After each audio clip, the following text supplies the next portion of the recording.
el servicio de interpretación.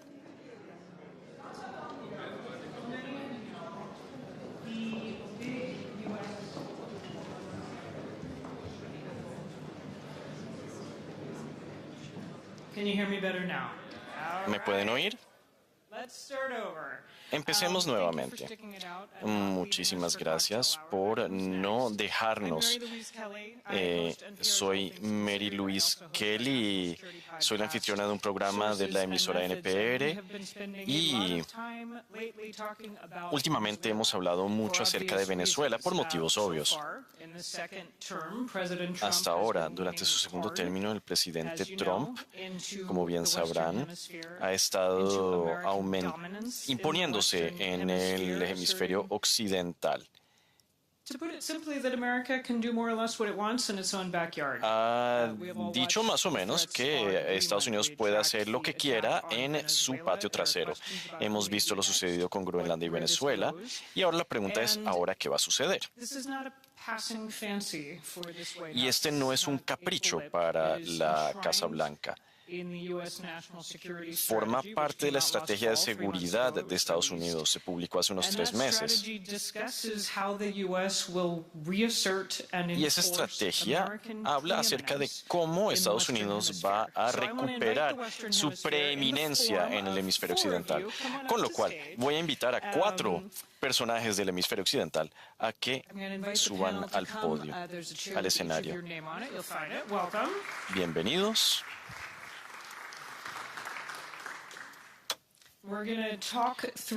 Vamos a ver qué quiere decir que Estados Unidos restablezca su preeminencia en el hemisferio occidental. Y qué tanto se alinea su visión con la de lo que proviene del que está viviendo ahora mismo en la Casa Blanca. Vamos uno por uno. En primer lugar, Diana Fernández Molero, miembro de la Comisión de Relaciones Exteriores y Culto en el Parlamento de Argentina. Rubén Gallego, senador de Estados Unidos del Partido Democrático de Arizona.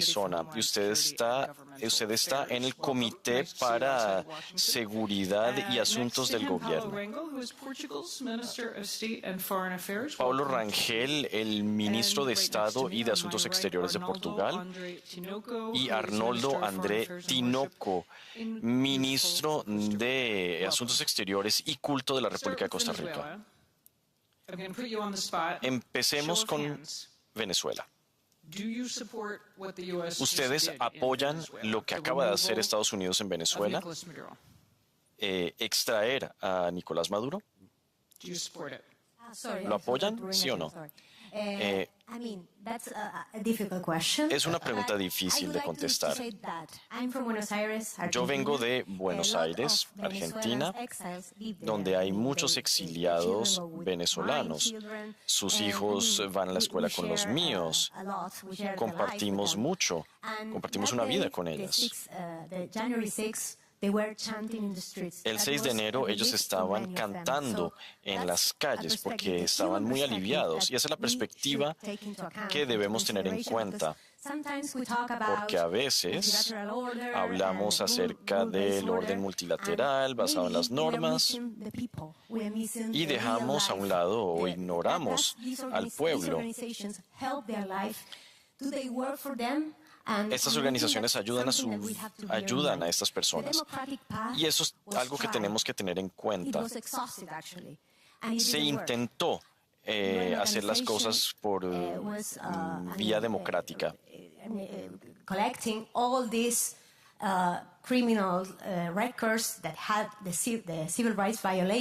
Se estaba registrando las violaciones de los derechos humanos. Entonces, es una bandera roja para nosotros. Fue un caso extremo.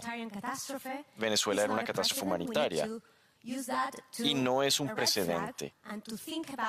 Tenemos que ver esto como una oportunidad para ver cómo pueden funcionar las vías diplomáticas para el pueblo. Y no solo como un tema para los documentos que redactamos. Muchísimas gracias por su respuesta, senador. Bueno, mala idea atacar a Venezuela. Mala idea cómo se ejecutó. Sí, Maduro es una mala persona. ¿Por qué sentó eso un precedente negativo? No veamos lo que sucedió en Venezuela, sino lo que sucedió justo después. ¿Qué pasó justo después de lo que sucedió en Venezuela? Pues Colombia, un país con una democracia muy activa, uno de los aliados más cercanos de Estados Unidos, y el presidente Trump lo acusó de ser un criminal. Es más, se utilizó el mismo argumento que se esgrimió para ir en contra de Maduro. Ahora bien, somos seres humanos y tenemos muchas cosas que sentimos acerca de lo que sucedió en Venezuela. Tengo amigos venezolanos que se vieron afectados y mi madre, que es colombiana, también se vio afectada. Pero si permitimos que se evite este sistema basado en las normas, pues se da más margen de maniobra para las personas como Donald Trump, y a veces las cosas salen bien, a veces mal. ¿Qué sucederá entonces si el día de mañana China decide que el presidente de Taiwán es un criminal? ¿Acaso podrán enviar sus fuerzas armadas para conquistar a Taiwán? Pues no lo sé. Estoy feliz de que ya Maduro no esté, pero tenemos que preocuparnos en cuanto al orden mundial basado en las normas. Ministro Rangel, ¿qué piensa usted? ¿Qué está sucediendo en su país? Bueno, debo decir que esta es una cuestión muy cercana para Portugal, porque hay 500.000 de portugueses en Venezuela. Eso es algo que ha impactado la opinión pública, y hay muchas familias en Venezuela que tienen ascendencia portuguesa. Entonces, esta cuestión afecta al 0,5% de nuestra población. Hay 10 millones de portugueses y 500.000 de estos portugueses están en Venezuela, con lo cual esta es una cuestión muy delicada para nosotras. Es claro que tenemos que respetar el orden internacional basado en las normas y la Carta de la ONU. Para Portugal esto queda muy claro, pero también sabemos qué estaba haciendo el régimen de Maduro. Jamás hemos reconocido sus elecciones, pero cuando esto sucedió, se produjo algo distinto comparado con otras situaciones.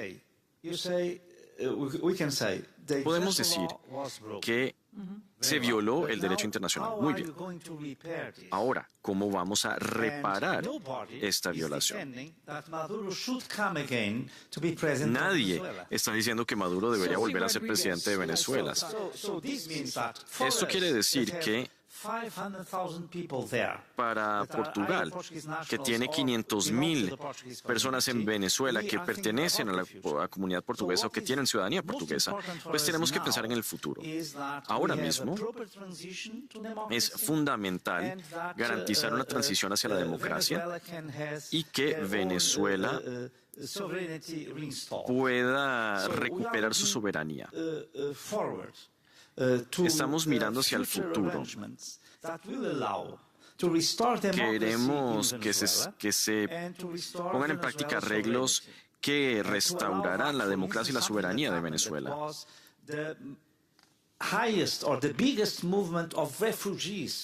Y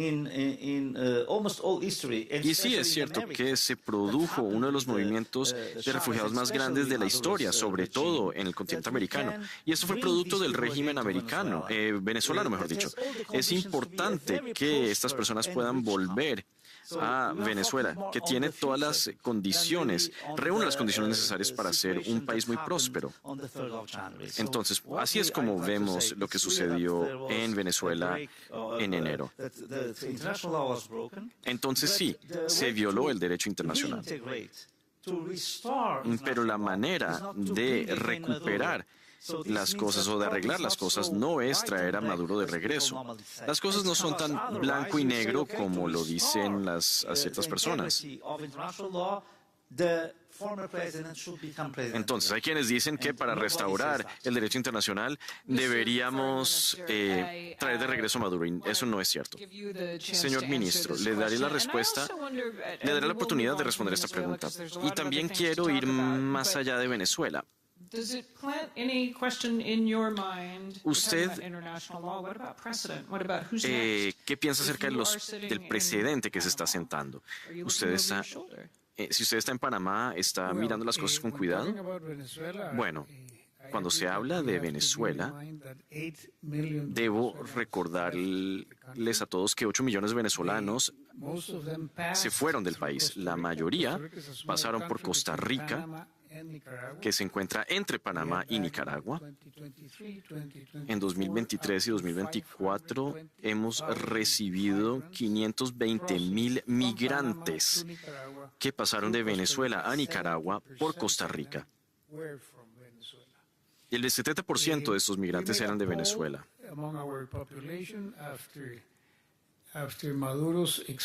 Tras la extracción de Maduro, una encuesta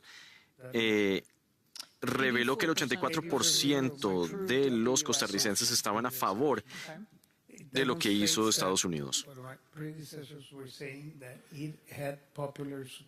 Entonces, había apoyo a estas acciones incluso en nuestro país. Hablemos acerca de las cosas de manera más general.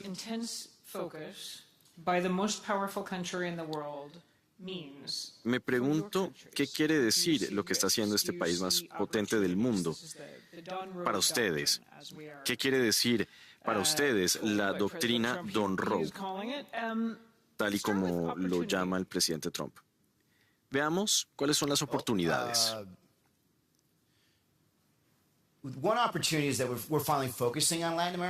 Por fin nos estamos enfocando en Latinoamérica. Eso es algo positivo. Muchas administraciones se han centrado en Europa o en el Medio Oriente o en Asia, pero nunca ha habido un enfoque muy fuerte en Latinoamérica. Espero que la próxima administración se piense en cómo desarrollar Latinoamérica para integrarlos en la economía del hemisferio occidental, porque hay muchas oportunidades. No creo que esta sea la mejor manera de hacerlo. Hacer las cosas a la fuerza no es una buena idea porque solo genera resentimientos. Hay muchas elecciones ahora mismo en Latinoamérica que están votando por la derecha, que están adoptando posturas más pro Estados Unidos, más anti-China. Eso nos gusta. Pero si nos imponemos demasiado, es posible que haya una reacción adversa y no quiero que eso suceda. ¿Usted quiere agregar algo? Sí, bueno, desde hace mucho tiempo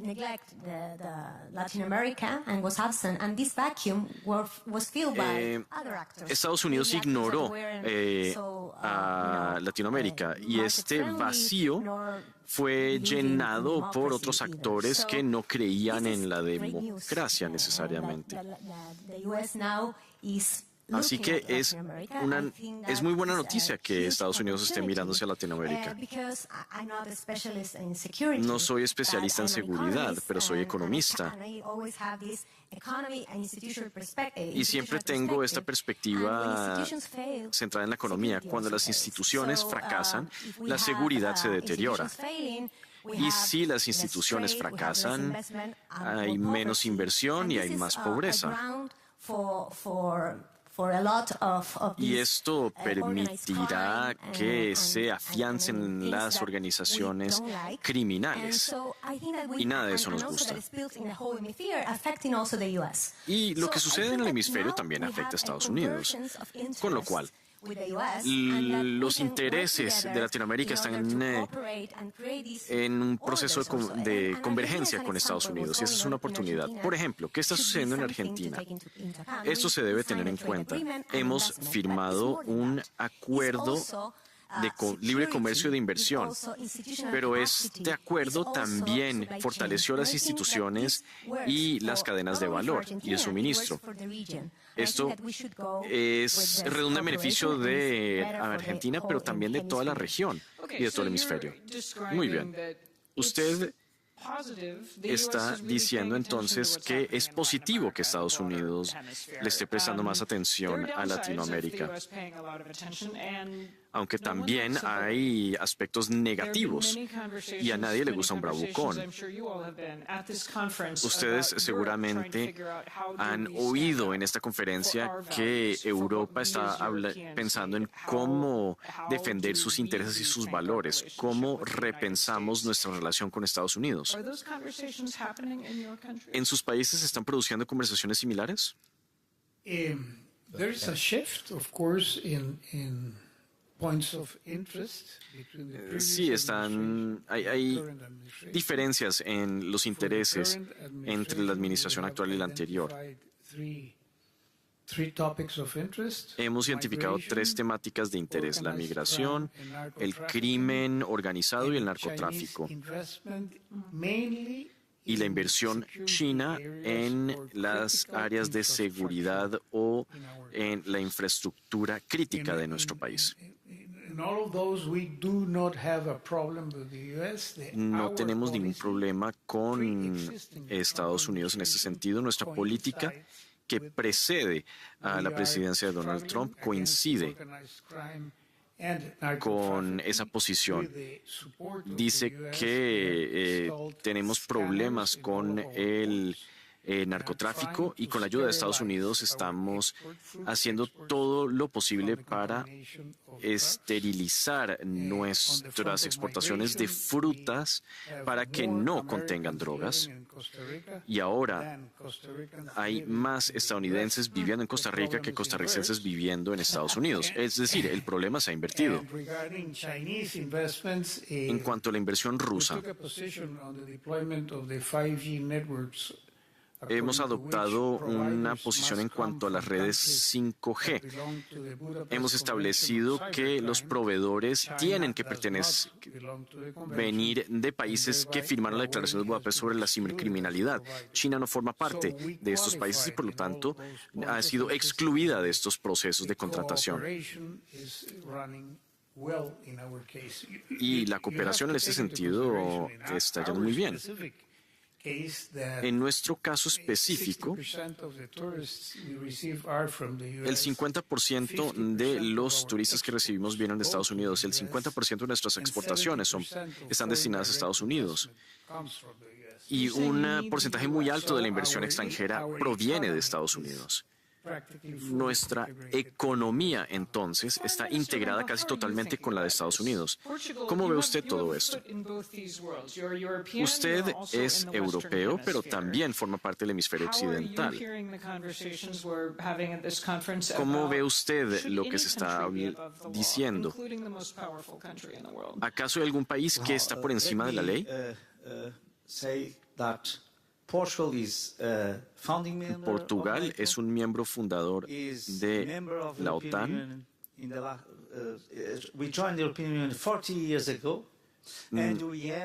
Nos unimos a la Unión Europea hace muchos años y tenemos el armamento más grande de Europa.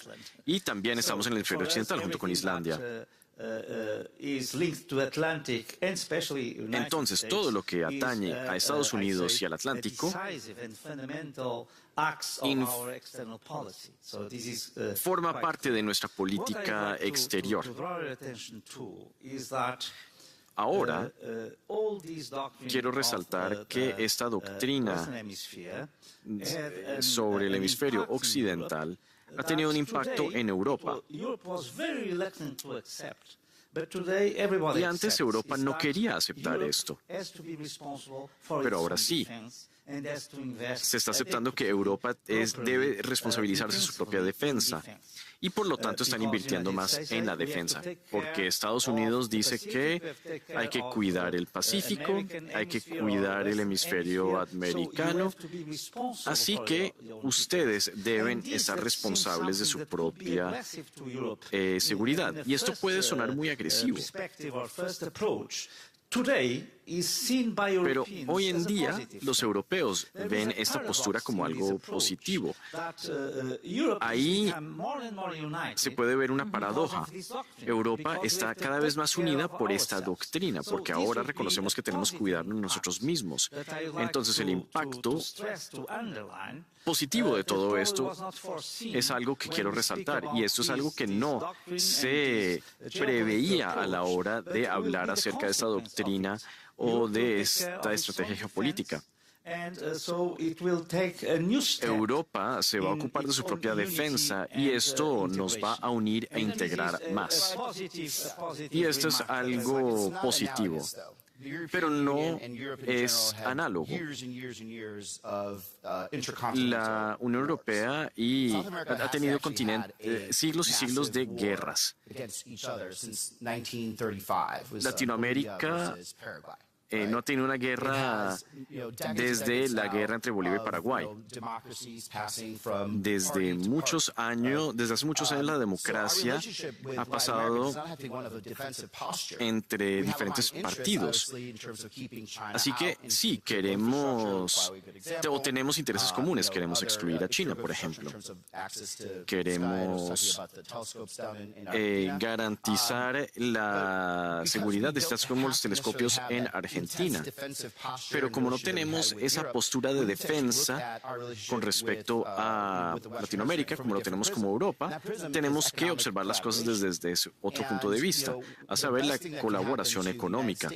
Lo mejor que le puede suceder a Estados Unidos sería que otra región surgiese con la misma fuerza que la Unión Europea para contrarrestar la influencia china. Si en el futuro Latinoamérica y Europa no prosperan, no podremos luchar contra China, y esta es nuestra oportunidad. Y me duele mucho cuando hablo con los expertos de Wall Street, porque dicen que se sienten más cómodos desarrollando las cosas en Chengdu que en Colombia, pese a que es un país mucho más lejano. Y nuestro capital debería fluir en la dirección de nuestros intereses. Y eso no está sucediendo, está fluyendo hacia China, que está en contra nuestra. Bueno, sigamos hablando acerca de China. Y le dirijo esta pregunta a los panelistas de Costa Rica y Argentina. ¿Existe la posibilidad de que en el continente quepan los intereses estadounidenses y los de China? Porque la huella económica de China está en todas partes, los automóviles chinos están en todas partes. Sí, por supuesto, creo que hay espacio para ambas cosas.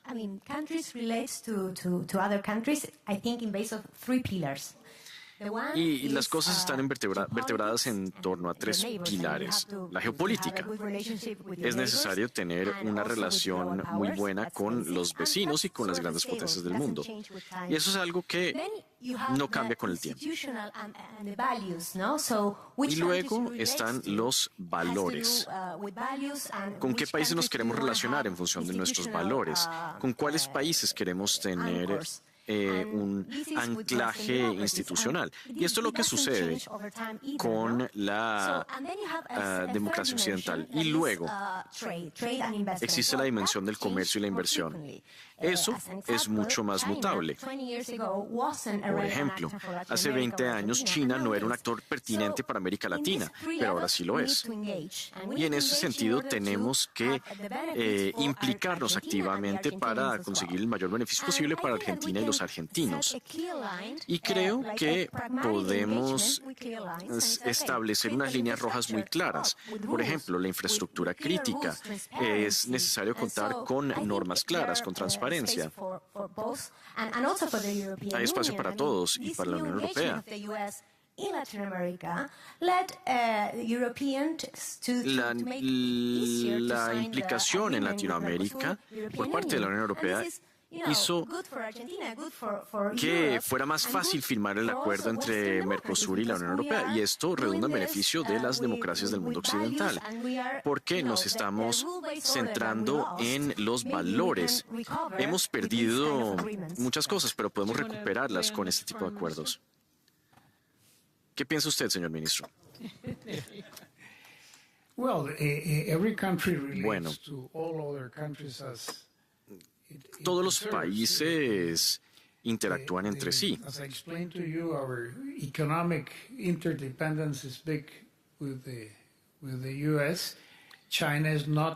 Interactuamos mucho con Estados Unidos. Nuestro aliado comercial principal no es la China, comparado con muchos otros. So we will continue to relate, of course, with China and all other cooperation fields where there is no sense of y en algunos casos no hay mucha sensibilidad. Tengo una última pregunta. Siempre odio preguntar qué va a pasar, porque nadie puede predecir el futuro.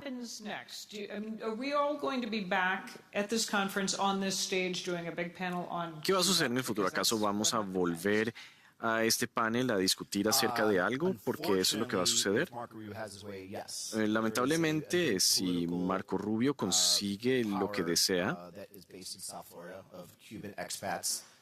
hay un contingente de cubanos en el sur de la Florida que han estado buscando el cambio de régimen en Cuba.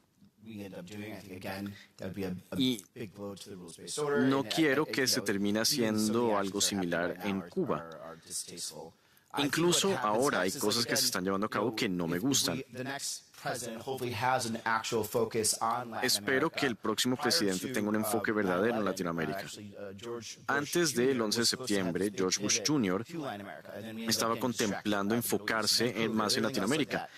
Y luego sucedió el conflicto en el Medio Oriente y 20 años después COVID, etc. Esperemos que en el futuro se produzca ese giro. Y la tasa de natalidad en Latinoamérica se eleva al 1,8%, está por debajo del nivel de reemplazo. Mi familia migró desde México a Estados Unidos y por aquel entonces la tasa de natalidad era 7. Por eso es que había tanta gente yendo a Estados Unidos para buscar empleo. Entonces, ¿qué va a suceder en Latinoamérica a medida que vaya disminuyendo la población? Pues va a haber menos migración hacia el exterior. Y esa es una gran oportunidad para devolverle más estabilidad a la región. Combinar nuestro poder económico para invertir en una región que va a estar aliada con nosotros. Y hemos aprendido mucho desde COVID. Estábamos muy perdidos. Había muchas cosas que dependían del comercio transpacífico. A mí me costaba mucho conseguir muchas cosas porque todo provenía de Asia. Y por eso empezamos a pensar en traer las cosas de regreso a nuestro país. Vamos a escuchar preguntas de la sala. Una primera pregunta de nuestros líderes jóvenes de Múnich. En la sala, Gonzalo Beñas Villar, jefe del despacho de Noticias Internacional de Todo Noticias. Gracias por la presentación. Quisiera pasar al tema siguiente. En las Américas, afortunadamente, no nos enfrentamos a la amenaza de enfrentamientos militares entre nuestros países, pero lo que sí tenemos es un problema de corrupción y delincuencia organizada. En este contexto, muchos países están haciendo una transición hacia la derecha. ¿Cómo podemos trabajar juntos para desarrollar instituciones de diálogo y de colaboración más sólidas para combatir la corrupción y la delincuencia organizada? Gracias. Well, at least for us, Para nosotros, some of our anti-corruption laws was a horrible mistake. Revisar nuestras leyes de lucha contra la corrupción ha sido un inmenso error, como ha hecho esta administración, porque manda una señal de lo que estamos dispuestos a aceptar como país. El hecho de que ahora solía haber una ley que si unas empresas americanas no podían sobornar, ejercer sobornos para conseguir contratos. Eso se ha eliminado. El mensaje es terrible, pero sí hay maneras de colaborar en términos de acceso a la tecnología, con el auge de la inteligencia artificial y la digitalización de la economía va a ser más fácil detectar la corrupción. El primer paso es identificarlo, pero a continuación tiene que haber instituciones que puedan responder. Y creo que estamos marcando un ejemplo terrible. Tenemos una administración que es uno de los gobiernos más corruptos desde los años 1870. Sus hijos e hijas están emitiendo criptomonedas respaldadas por entidades extranjeras y gobiernos extranjeros. No estamos dando el mejor ejemplo, pero históricamente hemos sabido trabajar juntos y la tecnología, instituciones y leyes va a ser la clave de cara al futuro. Y tenemos a los juristas, a los jueces que pueden colaborar con América Latina y transmitir ese conocimiento a los amigos latinoamericanos. Yo quisiera añadir algo, porque creo que Argentina en este momento es un buen ejemplo. En términos de lo que estamos haciendo, en términos de nuestras reformas, estamos haciendo mucha desregulación, porque cuando hay demasiada regulación hay margen para la corrupción. Y solía ser el caso en Argentina. Por ejemplo, se llamaban permisos de importación y exportación y, por supuesto, ahí hay un margen para la corrupción. Eliminar todas estas decisiones, toda esta discrecionalidad, es un paso adelante, y firmar todos estos tratados que estamos firmando. En los últimos días ratificamos el acuerdo Mercosur-Europa en la Cámara Baja del Congreso, primer país en hacerlo, y estoy muy orgullosa de ello. Y quisiera decir algo también sobre esto. El otro día un colega brasileño me dijo, ahora son los brasileños, los argentinos son los promotores del libre cambio, del libre comercio.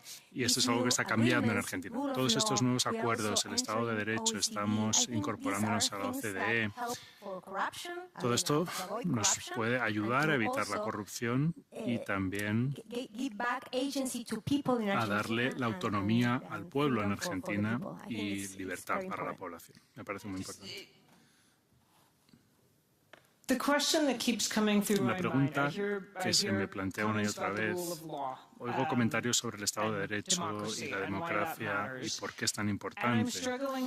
Y me cuesta cuadrarlo con lo que estamos viendo, por ejemplo, con que Estados Unidos esté bombardeando barcos en el Caribe. Nadie diría que combatir el narcotráfico está mal, pero no hay procedimiento debido. Es una violación del derecho internacional. ¿A esto les resulta a ustedes problemático? Yo creo que los ataques contra buques son ilegales. Esto es asesinato. No ejecutamos a personas en Estados Unidos por comerciar por el tráfico de drogas, pero parece que sí es lícito hacerlo en la costa de Colombia. A mí me queda muy claro que lo que estamos haciendo es ilegal y está mal que haya miembros de esta administración que se mientan a sí mismos tratando de justificarlo de alguna manera. Imagino que si el secretario Rubio estuviese en el panel lo defendería, diciendo que no había solución perfecta, que Estados Unidos tiene que combatir el narcotráfico de intereses. Sí, hay muchas maneras de hacerlo. Están los guardacostas, se pueden interceder. Con este tipo de ejecuciones públicas, lo que se está haciendo es estableciendo un precedente para que cualquier otro país haga lo mismo con los objetivos que les interesen. China y Filipinas se están peleando por la presencia de barcos en el mar. Es una excelente excusa para empezar a volar barcos filipinos. En algún momento Ecuador o Perú se van a enfadar por la sobrepesca en el Pacífico por los buques chinos y van a empezar a a bombardear buques de pesca. Preguntas, uno por aquí. El caballero de la corbata roja. Hi there. I think it's turned on. Is that blue tie? Thank you. David Smolansky from David Venezuela. Smolansky de Venezuela. I would like to add something very Quisiera important añadir that algo happened muy on January importante 3rd que pasó operation. en la operación It was del the 3 de proof enero. that how Cuba Se has been demostró involved with my country cómo for 27 Cuba years. viene interviniendo en mi 32 país Cuban desde hace agents 2 were décadas. killed on that operation. 32 agentes And since cubanos 1999 murieron en esta operación y desde 1999 hasta 2025 Venezuela seguramente ha dado más dinero a Cuba de lo que dio la Unión Soviética.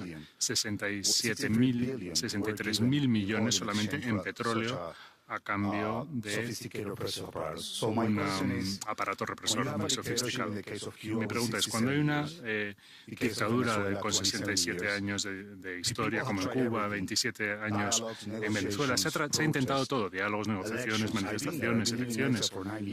Yo llevo 9 años viviendo en el exilio. Yo fui alcalde y me retiraron ilegalmente. Los cubanos han intentado manifestarse, embargos. Obama trató de reabrir las relaciones con Cuba. ¿Qué opciones le quedan al sistema internacional, a la comunidad internacional, cuando todo lo que se había intentado ha fallado? Y por eso creo que el 84% de la población de Costa Rica o el 95% de los venezolanos apoyan lo que sucedió el 3 de enero. What options? No, but it's for everyone, for Senator. Sorry, for everyone. So the question is not for you. Está haciendo todo. Yeah, but what I'm saying is, and this is literally a Digo, question, it's not y es una pregunta rhetoric, is what no es options have the retórica, ¿qué international opciones community tiene la and comunidad multilateralism internacional a nation, cuando the people tried hay un pueblo, una everything, nación que lo ha intentado todo and nothing is working? y nada funciona? Gracias. Look, I guarantee you what Yo le aseguro you're saying is correct. 84%. El It 84% wasn't popular in the United States. no fue una acción muy popular en Estados Unidos. It was our Dos, soldiers that were fueron put their nuestros lives soldados at risk. quienes pusieron sus vidas en riesgo. Yeah, but I didn't want that. Like we've been doing Yo no eso es lo que quiero. No es eso lo que quiero. Llevamos demasiado tiempo haciendo esto. Yo he perdido amigos en Irak, en Afganistán, y siento que Cuba estuviese implicada en Venezuela. Y lo hemos visto. Pero ese es un interés de los venezolanos. No quiere decir que nosotros tengamos que enviar a nuestros hombres y mujeres para que mueran por ello. De hecho, yo apoyo muchas acciones contra Venezuela en términos de sanciones, sanciones políticas, concesiones de asilo, todo esto. Hay que considerar una amplia gama de opciones, pero si empezamos a permitir que el Estado de Derecho lo determine por el tamaño del arma, se va a volver contra nosotros. Y ahora sí, es muy popular porque es Venezuela. ¿Y qué pasa cuando sea México? ¿Va a decir lo mismo cuando sea México? ¿Colombia? ¿Y qué pasa con Colombia? Todo el mundo va a cantar otra canción. El problema es que permitimos que suceda una vez porque este tipo no nos gusta. Pero está diciendo que lo habían intentado todo. ¿Y por qué no lo hicieron ustedes? ¿Por qué tiene que ser Estados Unidos la fuerza militar? Si no lo tenemos en cuenta, no podemos reconfigurar estas instituciones que están fracasando a las poblaciones. Tenemos que tenerlo en cuenta porque lo habían intentado todo y lo sabemos. Informan de todas las violaciones, ganaron las elecciones, les robaron las elecciones. ¿Y qué hay del orden multilateral? Les ha fracasado. Para restablecer la confianza en el multilateralismo tenemos que cambiar esta situación, porque si decimos, bueno, no hay que hacer nada, esto es lo que sucede, y yo quiero un orden basado en reglas, porque seguramente nos vayan a imponer a nosotros también por la fuerza y coaccionar. Pero necesitamos un sistema que funcione para la gente, para él. Porque para él, no, con esto estoy de acuerdo. No solamente en Venezuela. Hemos fracasado en todos los mecanismos que tenían que evitar que entráramos en guerra. Pero tampoco la solución es un aventurismo bélico. Excelente conversación, gracias. Hello, good afternoon. I'm Ricardo de la Coleta. I'm a journalist for Folha de São Paulo. Ricardo de la Coleta, periodista para la Folha de São Paulo. Senador Gallego, parece un objetivo bipartito reducir la influencia de China en América Latina. Parece que hay desacuerdo sobre cómo lograrlo. ¿Me podría indicar usted cuál sería una estrategia creíble y efectiva para que Estados Unidos alcance este objetivo, teniendo en cuenta que cuando hablamos de China, hablamos de América Latina, no hablamos solamente de comercio, es el primero, el segundo socio comercial de todos los países de la región, invierte muchísimo en infraestructura, son titulares de activos estratégicos, acaban de terminar de construir un puerto enorme en Perú, y una de las críticas que se escuchan de distintos oficiales de América Latina es que cuando hay negociaciones con los estadounidenses, Estados Unidos no ofrece el mismo nivel de inversión y de fondos que pone China sobre la mesa. ¿Cuál sería su visión, su estrategia? Que tal vez una administración futura pudiera tener mayor colaboración con países de América Latina, estuviesen dispuestos a colaborar con Estados Unidos y darle la espalda a China porque redunda en su mejor interés. Si queremos jugar a ese nivel, hay que apostar y no estamos apostando. Por eso pienso que el siguiente presidente tendría que establecer un plan Marshall para América Latina. Así no hay que competir contra China porque estaremos presentes para construir estos puertos y reorientar nuestros mercados de capital. Tal vez seamos el primer país en la historia del mundo que acaba armando y financiando a su oponente. El dinero de Wall Street de Nueva York acabará causando que perdamos nuestra dominancia por todo lo que han invertido en China, porque son tan codiciosos. Cuando hay un alineamiento perfecto con Estados Unidos, conexiones culturales que podríamos aprovechar en América Latina. En el nivel comercial, aumentar la colaboración, el comercio, la inversión. No invertimos tanto como pudiéramos. En el aspecto cultural también tendríamos que tener muchísimas más visas para trabajadores, de visas legales para trabajadores, visas de estudiantes, todo tipo de visado que nos conecte y nos vincule no solamente a nivel de trabajadores más precarios, sino a nivel de periodistas, de responsables de políticas. Y esto es lo que hicimos en el mundo posterior de posguerra. Y sabemos que no es una estrategia ganadora, pero miramos a América Latina y decimos, bueno, funcionó en Europa, pero en América Latina no. Tendríamos que hacer lo que sabemos que funciona, y si lo hacemos, habrá un hemisferio rico, próspero, alineado con los Estados Unidos, y estaremos todos alineados contra una posible China en auge.